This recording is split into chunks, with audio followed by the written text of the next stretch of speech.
وسلم نے امت کو یہ بھی تعلیم دی کہ جب تم نے مسجد میں آنا ہو، دو بدبودار چیزیں ہیں، پیاز اور لہسن، ان کو کھا کر مسجد میں نہ آؤ۔ کیوں؟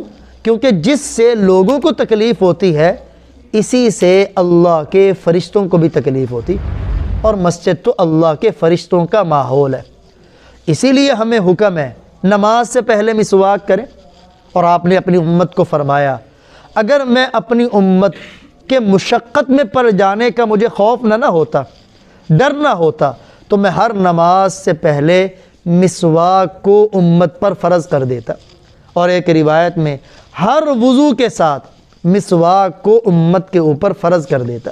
بلکہ مسواک کے بارے میں آپ صلی اللہ علیہ وسلم کا ارشاد ہے کہ مسواک یہ منہ کی صفائی کا بھی ذریعہ ہے اور اللہ کو راضی کرنے کا بھی ذریعہ ہے، اور جو آدمی مسواک کے ساتھ نماز پڑھتا ہے اس نماز کو مسواک کے بغیر پڑھی ہوئی نماز پر 70 درجے اللہ تعالیٰ فضیلت عطا فرما دیتے ہیں۔ امت کو یہ بھی تعلیم دی کہ تم نے مسجد کی طرف آنا ہے تو ہمیں وضو کرنے کا حکم دیا گیا۔ یا ایھا الذین آمنوا اذا قمتم الی الصلاۃ فاغسلوا وجوہکم وایدیکم الی المرافق وامسحوا برؤوسکم وارجلکم الی الکعبین، کہ تم نے مسجد میں نماز کے لیے آنا ہے، اپنے چہرے کو بھی دو، بازوؤں کو بھی دو، سر کا مسح بھی کرو، اپنے قدموں کو بھی دو، یعنی وضو کر کے آؤ۔ کیا مطلب؟ مسجد میں آنا صفائی ستھرائی کے ساتھ آنا چاہیے، اپنے رب کے سامنے کھڑا ہونا ہے، کپڑے بھی اعلیٰ ہو، اس لیے اللہ کا قرآن کہتا ہے خذوا زینتکم عند کل مسجد۔